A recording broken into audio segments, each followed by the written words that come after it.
Juges, chapitre 11. Jephthé le Galaadite était un vaillant héros.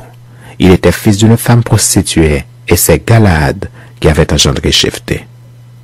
La femme de Galaad lui enfanta des fils qui, devenus grands, chassèrent Jephthé et lui dirent, « Tu n'hériteras pas de la maison de notre père, car tu es fils d'une autre femme. » Et Jephthé s'enfuit loin de ses frères, et il habita dans le pays de Tob. Des gens de rien se rassemblèrent auprès de Jephthé, et ils faisaient avec lui des excursions. Quelque temps après, les fils d'Ammon firent la guerre à Israël, et comme les enfants d'Ammon faisaient la guerre à Israël, les anciens de Galaad allèrent chercher Jephthé au pays de Tob. Ils dirent à Jephthé, « Viens, tu seras notre chef, et nous combattrons les fils d'Ammon. » Jephthé répondit aux anciens de Galaad, « N'avez-vous pas eu de la haine pour moi, et ne m'avez-vous pas chassé de la maison de mon père? Pourquoi venez-vous à moi maintenant que vous êtes dans la détresse? »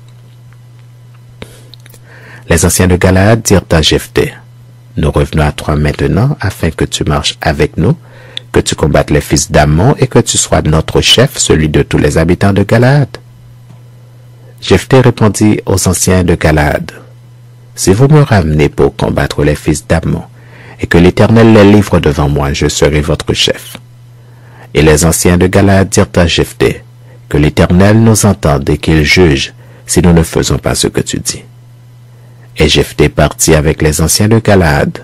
Le peuple le mit à sa tête et l'établit comme chef. Et Jephthé répéta devant l'Éternel à Mitzpah toutes les paroles qu'il avait prononcées. Jephthé envoya des messagers au roi des fils d'Ammon pour lui dire, « Qu'y a-t-il entre moi et toi que tu viennes contre moi pour faire la guerre à mon pays? » Le roi des fils d'Ammon répondit aux messagers de Jephthé, « C'est qu'Israël, quand il est monté d'Égypte, s'est emparé de mon pays depuis l'Arnon jusqu'au Jabbok et au Jourdain.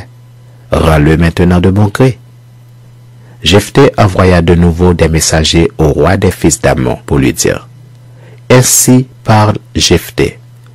Israël ne s'est point emparé du pays de Moab, ni du pays des fils d'Ammon. Car lorsque Israël est monté d'Égypte, il a marché dans le désert jusqu'à la mer Rouge, et il est arrivé à Kadès. Alors Israël envoya des messagers au roi d'Édom pour lui dire, « Laisse-moi passer par ton pays. » Mais le roi d'Édom n'y consentit pas. Il en envoya aussi au roi de Moab, qui refusa, et Israël resta à Kadès. Puis il marcha par le désert, tourna le pays d'Édom et le pays de Moab, et vint à l'orient du pays de Moab. Ils campèrent au-delà de l'Arnon, sans entrer sur le territoire de Moab, car l'Arnon est la frontière de Moab.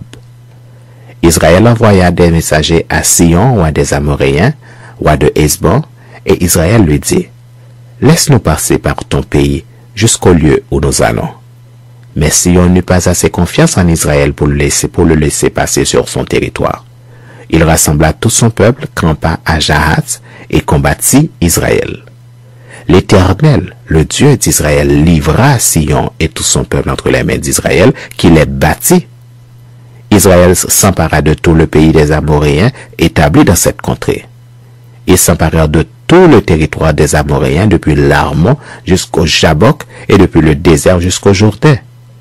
Et maintenant que l'Éternel, le Dieu d'Israël, a chassé les Amoréens devant son peuple d'Israël, est-ce toi qui aurais la possession de leur pays? Ce que ton Dieu Kémosh te donne à posséder, ne le posséderais-tu pas? Et tout ce que l'Éternel, notre Dieu, a mis en notre possession devant nous, nous ne le posséderions pas? Vaux-tu donc mieux que Balak, fils de Tsippor, roi de Moab? A-t-il contesté avec Israël, ou lui a-t-il fait la guerre? Voilà 300 ans qu'Israël habite à Hesbon et dans les villes de son ressort, à Aroër et dans les villes de son ressort, et dans toutes les villes qui sont sur les bords de l'Arnon. Pourquoi ne les lui avez-vous pas enlevés pendant ce temps-là? Je ne t'ai point offensé. Si tu agis mal avec moi en me faisant la guerre, que l'Éternel, le juge, soit aujourd'hui juge entre les enfants d'Israël et les enfants d'Ammon. Le roi des fils d'Ammon n'écouta point les paroles que Jephthé lui fit dire. L'esprit de l'Éternel fut sur Jephthé, Il traversa Galaad et Manassé. Il passa à Mitzpé de Galaad. Et de Mitzpé de Galaad, il marcha contre les fils d'Ammon. Jephthé fit un vœu à l'Éternel et dit, si tu livres entre mes mains les fils d'Ammon, quiconque sortira des portes de ma maison au-devant de moi, à mon heureux retour de chez les fils d'Ammon, sera consacré à l'Éternel, et je l'offrirai à l'holocauste. Jephthé marcha contre les fils d'Ammon, et l'Éternel les livra entre ses mains. Il leur fit éprouver une très grande défaite depuis Aroër jusque vers Minite, espace qui renfermait 20 villes, et jusqu'à Abel-Kéramim. Et les fils d'Ammon furent humiliés devant les enfants d'Israël. Jephthé retourna dans sa maison à Mitzpa, et voici sa fille sortit au-devant de lui avec des tambourins et des danses. C'était son unique enfant. Il n'avait point de fils et point d'autre fille.